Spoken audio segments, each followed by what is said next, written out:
Assalamualaikum warahmatullahi wabarakatuh.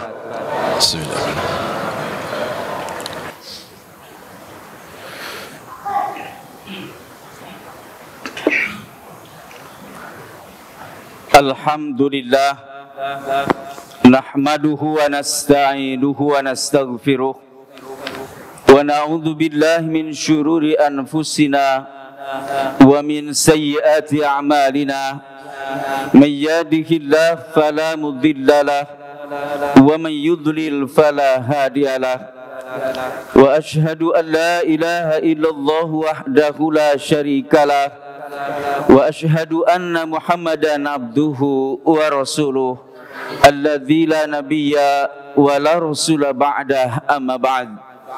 Qala Allah ta'ala fi kitabihil karim, a'udzu billahi minasy syaithanir rajim. Ya ayyuhalladzina amanu taqullaha haqqa tuqatih wa la tamutunna illa wa antum muslimun.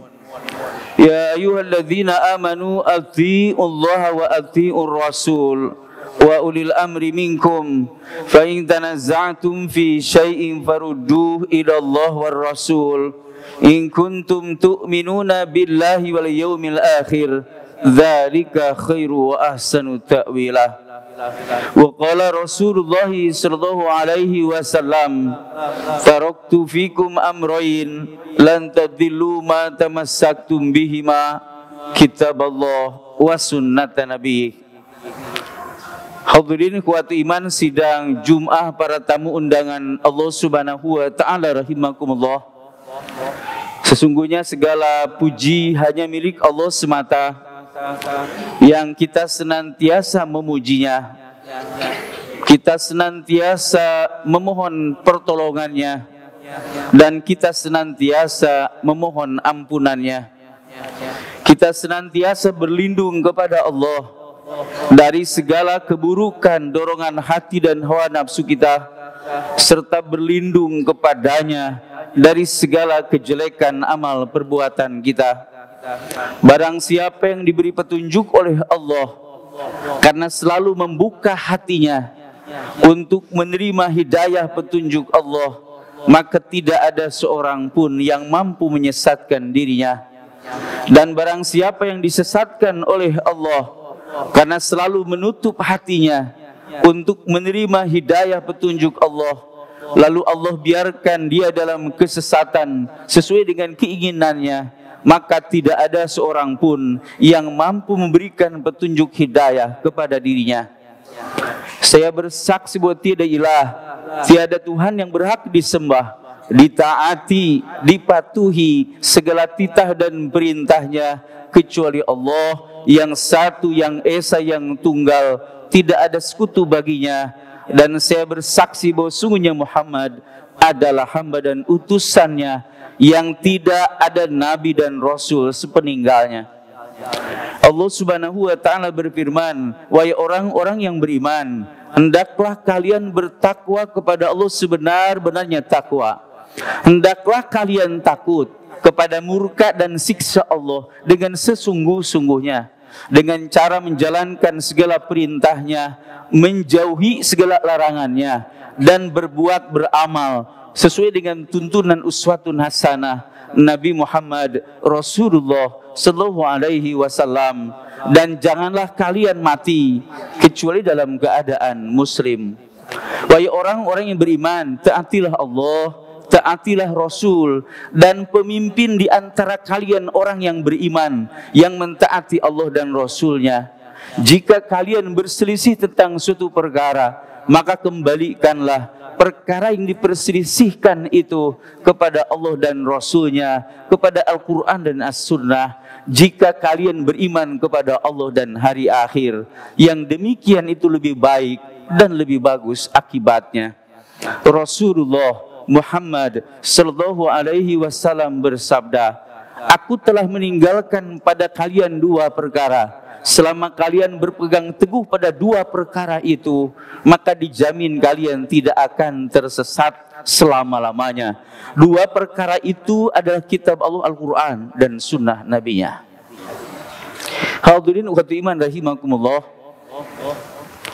Jika kita rasakan kehidupan pada saat ini, maka kita merasakan pergantian waktu yang sangat cepat.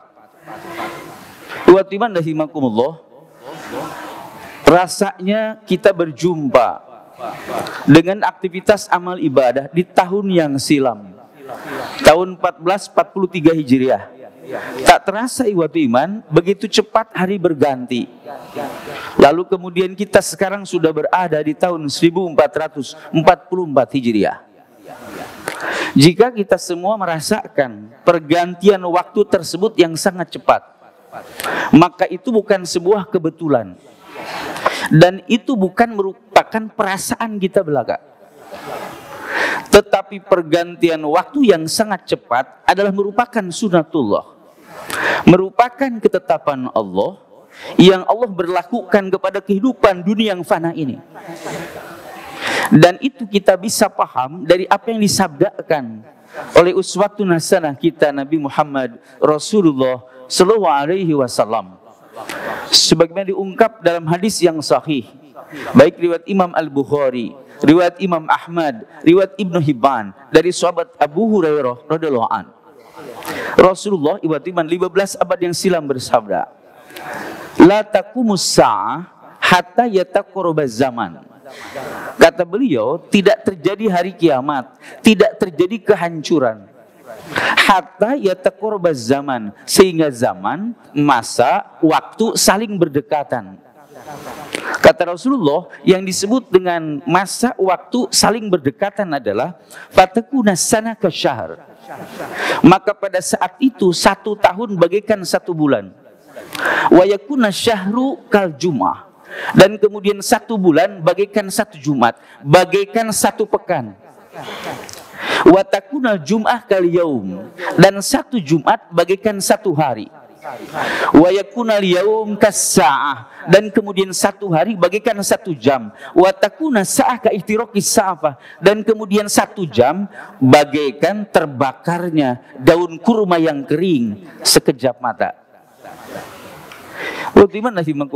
Sangat jelas disampaikan oleh beliau bahwa sesungguhnya manakala kita sudah merasakan sebuah fenomena dalam kehidupan dunia, yakni pergantian waktu yang sangat cepat, sehingga zaman, masa, waktu itu berdekatan. 1 tahun bagaikan 1 bulan, 1 bulan bagaikan 1 Jumat, 1 Jumat bagaikan 1 hari, 1 hari bagaikan 1 jam, dan 1 jam sekejap mata. Maka itu menunjukkan bahwa bumi yang kita pijak sudah semakin tua. Karena beliau menyebutkan bahwa la taqumus sa'ah, tidak terjadi hari kiamat, tidak terjadi kehancuran, sehingga terjadi fenomena pergantian waktu yang sangat cepat. Wa iman rahimakumullah, maka jelas iwatu iman bahwa ini bukan perasaan kita belaka. Bahwasanya iwatu iman ketika kita berada di waktu pagi, begitu cepat ada di waktu sore. Mungkin jika ikhwatu iman yang hari ini usianya 60 tahun, katakanlah ditarik ke belakang 40 tahun yang silam, kita ikhwatu iman ketika menunggu datangnya waktu sore rasanya lama. Ketika kita melakukan ibadah siam Ramadan, ikhwatu iman, itu ada tradisi di masyarakat menunggu waktu sore. Dan kita rasakan bahwa pada saat itu ikhwatu iman, itu pergantian hari itu ikhwatu iman itu lama, pergantian waktu sangat lama. Tapi hari ini ikhwatu iman, sungguh begitu cepat pergantian waktu. Dan dengan fenomena yang ada, diingatkan berdasarkan sabda beliau bahwa itu merupakan sunatullah. Tetapi jika itu sudah terjadi, maka sadarilah bahwa sesungguhnya bumi yang kita pijak sudah semakin tua dan akan segera berakhir. Ikhwatu iman rahimakumullah, apalagi kata Rasulullah, apabila itu sudah terjadi, apabila fenomena pergantian waktu yang sangat cepat sudah terjadi, sudah dialami oleh kita, maka pada saat itu ada efek, ada pengaruh yang negatif yang terjadi kepada umat manusia. Dalam hadis riwayat Imam Al-Bukhari, Rasul menjelaskan bahwa pada saat itu wayan kusul amal, amal solih itu berkurang, wayan kusul ilmu, dan juga ilmu yang bermanfaat juga berkurang. Ketika terjadi pergantian waktu yang sangat cepat, itu ada pengaruh buruk kepada manusia. Apa? Pada saat itu ilmu yang bermanfaat semakin berkurang, amal soleh pun semakin berkurang. Kenapa? Karena manusia pada saat itu sedang menunda-nunda kebaikan. Pada saat itu manusia umat senang menunda-nunda beramal soleh, senang menunda-nunda untuk menuntut ilmu yang bermanfaat. Maka pada saat ia ingat iwatu iman, waktunya sudah habis, maka kemudian ia luput dari waktu yang ada. Maka banyak amal soleh dan ilmu yang bermanfaat yang tidak didapatkan oleh dirinya. Waktu iman rahimakumullah. Dan itu persis seperti apa yang disampaikan oleh beliau sallallahu alaihi wasallam, bahwa semakin kesini waktu iman, kehidupan bukan semakin baik, tapi kondisi umat semakin rusak. Kalaupun nanti ada sinyalemen Nabi bahwasanya nanti Islam akan jaya, akan diperlihatkan oleh Allah Subhanahu wa taala kejayaan dan kebenaran Islam dan umat Islam. Tetapi waktu di ujung zaman, ketika akan terjadi kehancuran alam semesta, maka tidak ada seorang pun orang yang baik. Sudah tidak ada lagi orang-orang yang soleh. Allah sudah wafatkan semua orang-orang yang baik. Maka dalam hadis yang lain riwayat Imam Al-Bukhari, Nabi bersabda, min syirori nas, di antara manusia yang paling buruk, yang paling jelek dalam pandangan Allah adalah man tudrihumus sa'ah wa hum ahya, yakni orang yang mengalami terjadinya hari kiamat. Dari hadis tersebut para ulama menyimpulkan bahwa pada saat terjadi hari kiamat sudah tidak ada orang baik, sudah tidak ada orang yang beriman, sudah tidak ada orang yang soleh, yang tinggal orang-orang durhaka, orang-orang kafir. Buat iman rahimakumullah, untuk menghadapi hari esok seperti apa yang dipesankan Allah Subhanahu wa taala, a'udzubillahi minasyaitonirrajim, ya ayyuhalladzina amanu taqullaha wal tanzur nafsum ma qaddamat lighad. Kata Allah, wahai orang-orang yang beriman, hendaklah kalian bertakwa kepada Allah, dan hendaklah setiap pribadi, setiap jiwa, setiap orang memperhatikan ma qaddamat lighad, apa yang telah ia persiapkan untuk menghadapi hari esok. Bukan merencanakan apa yang akan dilakukan hari esok. Meskipun tidak salah kalau kita punya rencana, tapi pesan Allah adalah hendaklah setiap kita menjamin setiap waktu yang kita hadapi, maka di situ iwatu iman ada prasasti amal soleh yang kita persembahkan hari esok, yang kata para ulama tafsir yang disebut dengan lighad adalah yaumil qiyamah, yaumil hisab, kehidupan akhirat. Maka hendaklah setiap kita berbekal untuk menghadapi hari kiamat, menghadapi hari akhirat yang disebutkan dalam bahasa tadi lighad, hari esok, yang menunjukkan sangat dekat dan menunjukkan itu rahasia. Karena rahasia maka bisa jadi hari esok, bisa jadi sangat singkat sekali waktu iman. Maka menyadarkan kepada kita semua, jangan sampai kita menunda-nunda beramal soleh, menunda-nunda untuk menuntut ilmu yang bermanfaat. Karena jika itu kita lewatkan nih waktu iman, kerugian yang sangat besar yang akan didapat oleh kita, khususnya pada masa di mana kita mengalami fenomena pergantian waktu yang sangat cepat. Barakallahu wa lakum.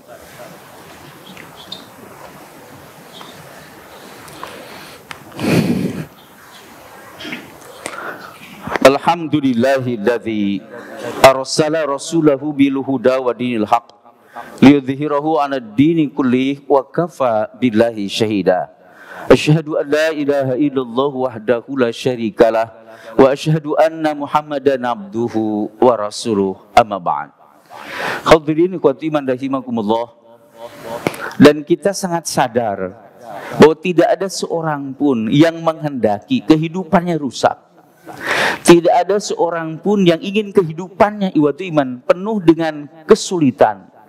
Bahkan kehidupannya akan datang yang kekal abadi. Tidak ada seorang pun yang menghendaki kecelakaan. Orang-orang yang beriman senantiasa berdoa kepada Allah Subhanahu wa taala, Rabbana atina fid dunya hasanah wa fil akhirati hasanah wa qina adzabannar. Ada tiga yang diminta oleh orang yang beriman kepada Allah Subhanahu wa taala, meminta dianugerahkan kebaikan hidup di dunia dan juga kemudian kehidupan terbaik di akhirat. Bahkan ada yang ketiga, terhindar dari siksa api neraka. Kenapa orang beriman meminta tiga perkara? Kenapa tidak cukup saja dua? Ya Allah, berikan kepadaku kebahagiaan dunia dan akhirat, cukup iwat iman. Kenapa justru ada yang ketiga? Iwat iman rahimakumullah. Para ulama tafsir menjelaskan itu rahasia dari kata takwa. Yang disebut dengan takwa itu adalah berasal dari kata waqo yakwiqoya, yang berarti menjaga diri, menjauhkan diri, dan menghindarkan diri dari murka dan siksa Allah. Bagaimana caranya supaya orang beriman terhindar dari murka dan siksa Allah? Dengan cara menjalankan segala perintahnya, menjauhi segala larangannya, dan berbuat beramal sesuai dengan tuntunan Rasulullah Sallallahu Alaihi Wasallam. Itu cara orang beriman menjaga dirinya dari murka dan siksa Allah. Maka jangan heran ikhwati iman rahimakumullah, ada sebuah ungkapan yang ungkapan tersebut menunjukkan keluhuran sifat orang bertakwa, bahwa orang bertakwa itu tidak membutuhkan surga. Bukan berarti orang beriman tidak butuh surga, tapi yang paling pokok bukan surganya. Yang paling pokok ikhwati iman diinginkan orang beriman adalah agar terhindar dari murka dan siksa Allah Subhanahu wa taala, baik di dunia maupun di akhirat kelak. Sehingga kemudian banyak sekali amal-amal yang disebutkan oleh Rasul Sallam, bahkan dalam Quran sekalipun oleh Allah Subhanahu wa taala, yang ketika menggandengkan amal solih justru dikaitkan kepada pengampunan dosa. Jadi pertanyaan yang menarik adalah kenapa justru iban tidak lebih kental pahala, tapi justru pengampunan dosa?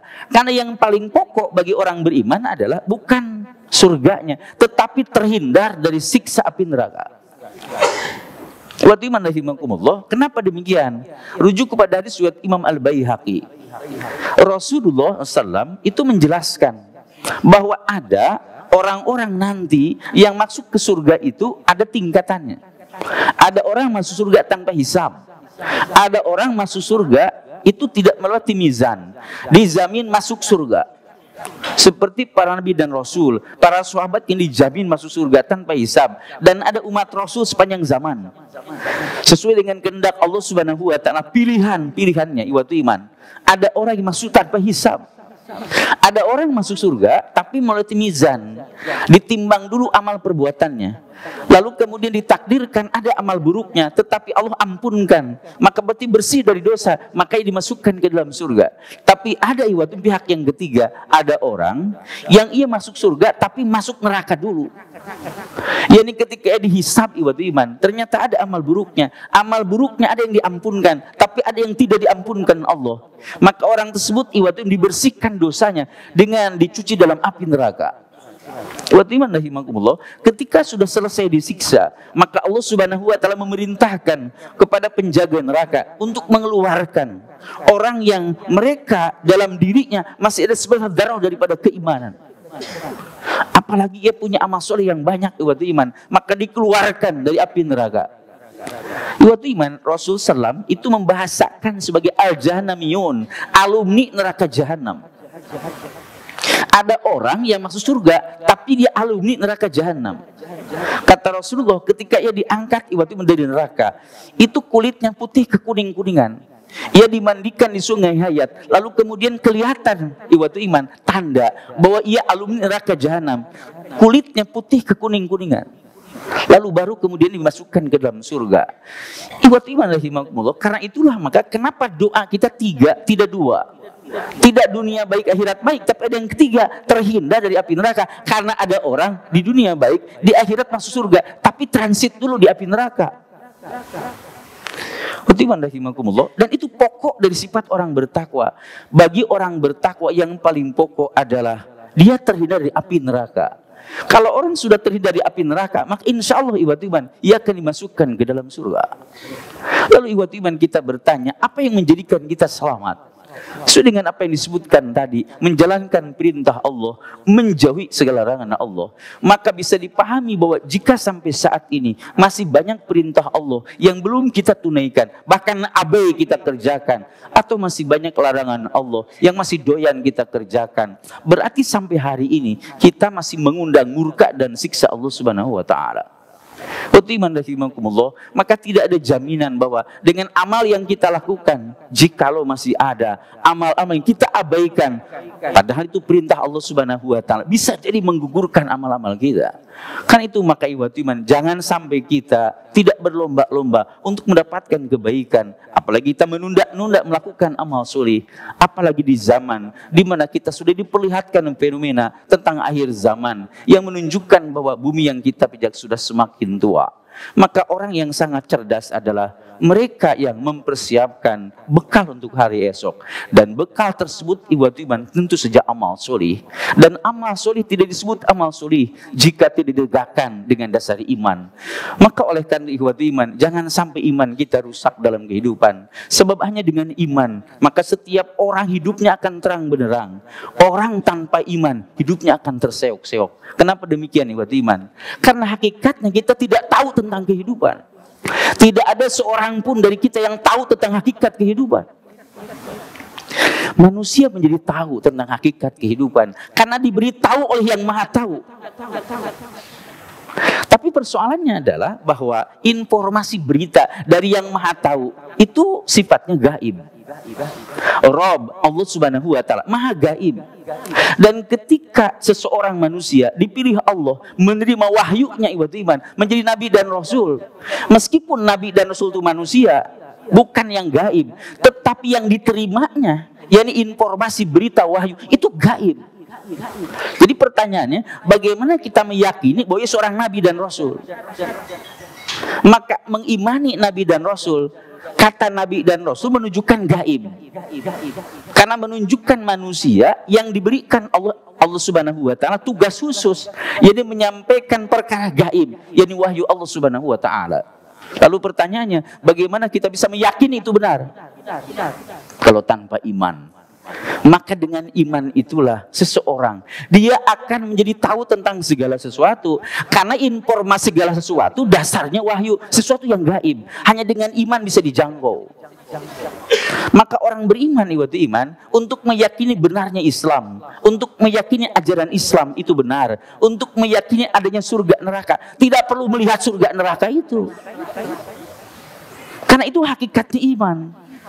Rujuk kepada hadis riwayat Imam Al-Bukhari, di mana Imam Al-Bukhari dan kitab Sahihnya dalam Kitabul Iman itu menukil asar sahabat, perkataan sahabat Ibnu Mas'ud radhiyallahu anhu, bahwa yang disebut dengan iman al-yakin, al-imanu kulluh. Yang namanya yakin itu adalah iman keseluruhan. Jadi kenapa iman itu luar biasa? Kan dalam iman itu ada yakin. Dalam iman itu ada yang disebut dengan yakin. Lalu apa yang disebut dengan yakin? Allah Subhanahu wa taala memberitahukan kepada kita 3 tingkatan keyakinan. Ada yang disebut dengan ilmu yakin, ada yang disebut dengan ainul yakin, ada yang disebut dengan hakul yakin. Terkadang 3 tingkatan keyakinan ini suka salah di masyarakat digunakannya.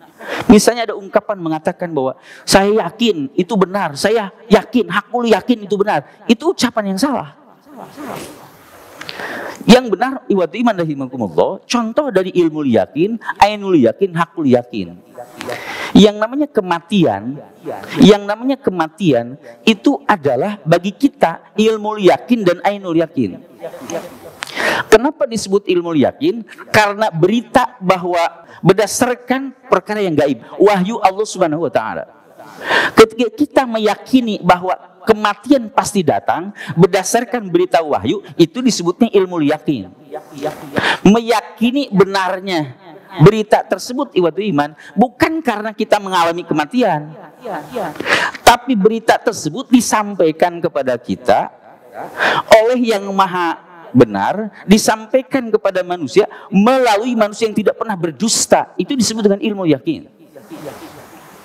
Meyakini sesuatu benar karena yang menyampaikan berita tersebut adalah tidak berdusta, itu disebut dengan ilmu yakin. Ketika sahabat Abu Bakar As-Siddiq radhiyallahu anhu menerima ocehan dari orang musyrikin Quraisy, Karena mereka berkata bahwa teman kamu si Muhammad itu sudah semakin gila. Kenapa? Mana ada orang melakukan perjalanan dari Masjidil Haram ke Masjidil Aqsa iman dilakukan di malam hari, lalu paginya sudah ada di Masjidil Haram. Itu orang gila yang mengatakan begitu. Maka sahabat Abu Bakar As-Siddiq bertanya, siapa yang berkata begitu? Teman kamu Muhammad. Kata sahabat Abu Bakar, jika yang berkata itu Muhammad, maka lebih aneh dari itu, saya percaya bahwa itu benar. Itu disebut ilmu yakin. Sahabat Abu Bakar As-Siddiq tidak ikut Isra Mi'raj. Tapi kenapa meyakinnya? Karena yang menyampaikannya Nabi Muhammad yang tidak pernah berdusta. Itu disebut ilmu yakin.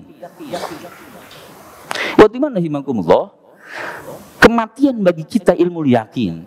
Karena disebut dalam Quran, dalam sunnah, bahwa itu pasti terjadi. Jika kita meyakini itu, maka disebutnya ilmu yakin.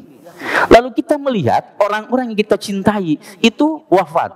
Mereka mati duluan iman. Maka kematian bagi kita disebutnya ainul yakin. Meyakini kematian itu benar karena kita melihat dengan pengamatan kita sendiri. Tapi kematian belum hakul yakin buat kita karena kita belum mati. Kematian bagi kita belum hakul yakin. Kenapa? Karena kita belum mati.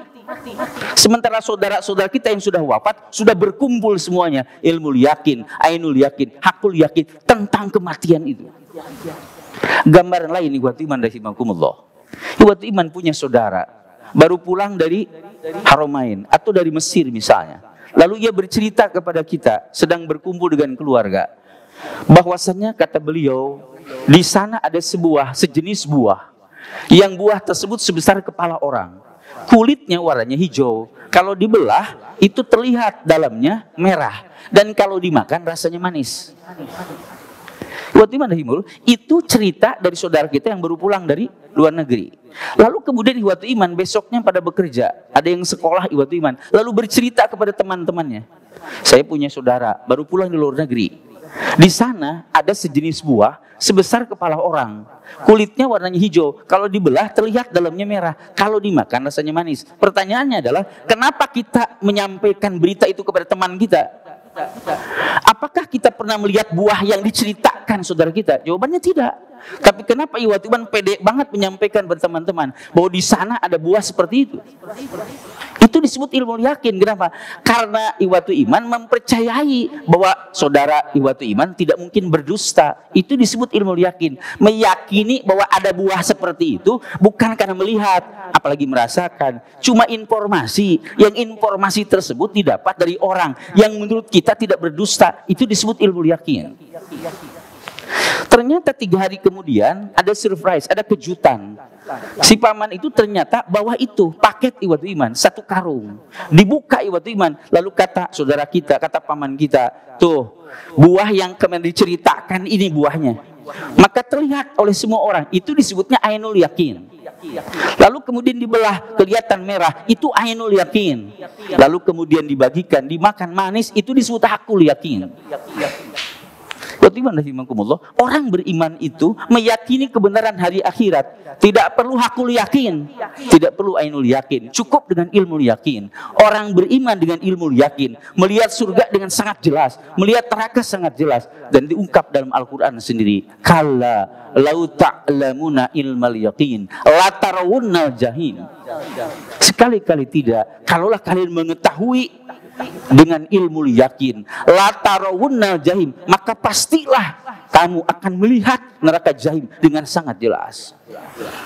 Iman, kenapa orang beriman ngotot beramal soleh? Apakah setelah beramal soleh dia melihat wujud pahala? Tidak. Tapi kenapa ngotot melakukan ibadah? Karena yakin bahwa berita ketika beramal soleh mendapatkan ridho Allah, mendapatkan surganya, terhindar dari siksa api neraka. Itu ilmu yakin. Itu kebenaran yang tidak bisa dibantah. Karena dari yang maha benar disampaikan oleh manusia yang tidak pernah berdusta. Karena itu ihwatu iman, jangan sampai iman kita menjadi rusak, jangan sampai iman kita menjadi hilang ihwatu iman. Karena jika iman kita hilang dalam kehidupan, maka kecelakaan yang sangat hebat akan terjadi. Tidak mungkin amal menjadi solih, tidak mungkin amal menjadi baik kalau tidak dasarnya iman. Karena bagaimana orang bisa meyakini bahwa dengan amal dapat pahala, sedangkan pahala itu perkara yang gaib. Hanya dengan iman maka orang dia ngotot untuk melakukan amal solih yang luar biasa. Karena dia yakin bahwa dia mendapatkan rewardnya dari Allah Subhanahu wa Ta'ala, baik dalam kehidupan dunia maupun dalam kehidupan akhirat kelak. Selamat berjuang untuk mempertahankannya apapun yang terjadi, dalam kondisi apapun, bahwa kehidupan akhirat adalah tujuan hidup kita, dan iman dan amal soleh itulah yang menjadi kendaraan kita untuk bisa membawa kita kepada kebahagiaan yang kekal abadi. Mudah-mudahan Allah Subhanahu wa Ta'ala mengampuni segala dosa dan kesalahan kita dan menerima segala amal ibadah kita, memberikan kekuatan rezeki kepada kita semua untuk dapat menapaki jalan yang lurus itu, untuk mendapatkan kehidupan di dunia yang baik, akhirat yang baik, dan terhindar dari siksa api neraka. Wallahu a'lam bishawab. Aqulu qouli hadza wa astaghfirullah li wa lakum. Rabbana la tuzigh qulubana ba'da idh hadaitana wa hab lana min ladunka rahmah innaka antal wahhab. Rabbana ighfir lana dzunubana wa kaffir anna sayyi'atina wa tawaffana ma'al abrar wa tawaffana ma'al abrar wa tawaffana ma'al abrar. Rabbana hab lana min azwajina wa dzurriyyatina qurrata a'yun waj'alna lil muttaqina imama waj'alna lil muttaqina imama waj'alna lil muttaqina imama. Rabbana atina fid dunya hasanah wa fil akhirati hasanah wa qina adzabannar wa qina adzabannar wa qina adzabannar walhamdulillahirabbil alamin.